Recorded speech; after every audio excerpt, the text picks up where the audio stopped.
सुन ले संगीत हूँ सुजान संसुम गुनो रोज बिहान माई कोठी है ठाढ़े उन्ना खेतल मंडी बेचाए धान जय गंगा।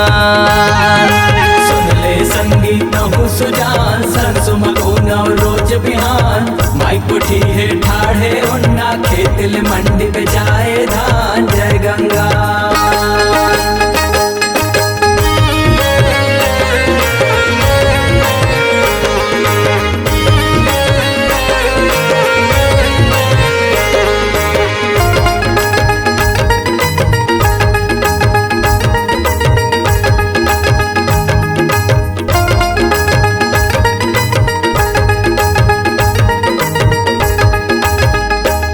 चौमासा भर खेती बारी सुख दुख जुड़े है संगवारी माटी डारे मेहनत भारी तब पाए हन अन्न कुंवारी आगे महीना घन जान नहीं दिखे कोठार मधान जय गंगा।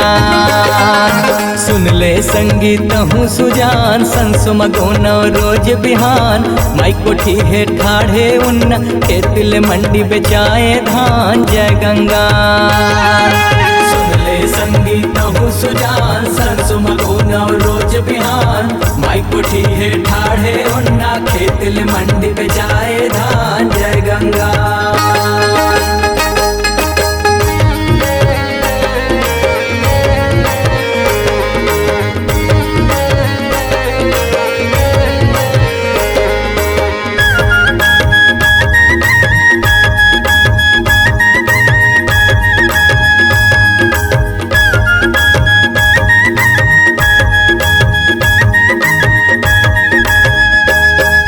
रास के आस है सुनना पर गे उन कैसे मतीला हर गे काठा पहले बम्बर भर गे बेटी माई के सीग बिसर गे गुन ले सिर तुर तहूँ मितान पुरखा के जोरे पहचान जय गंगा।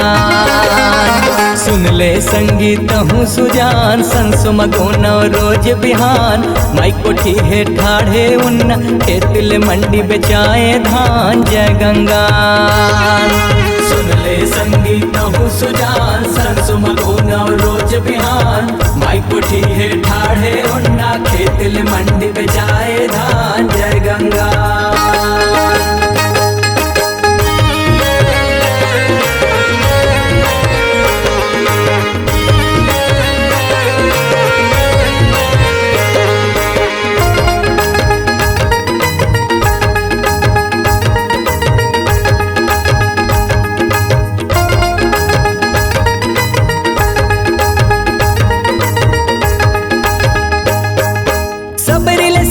सगा के मान मोरा ध्वज राजा ले दान प्रभु राम के मामा तान ठौर ठौर बैठे भगवान दया मया धर्म ईमान हमर छत्तीसगढ़ के शान जय गंगा।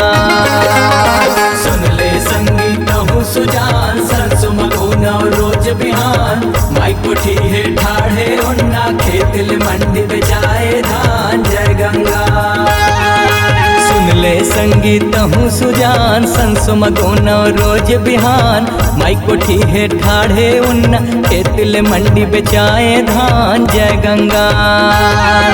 सुन ले संगीत हूँ सुजान संसुम गुनो रोज बिहान माई कोठी है ठाढ़े उन्ना खेतल मंडी बेचाए धान जय गंगा।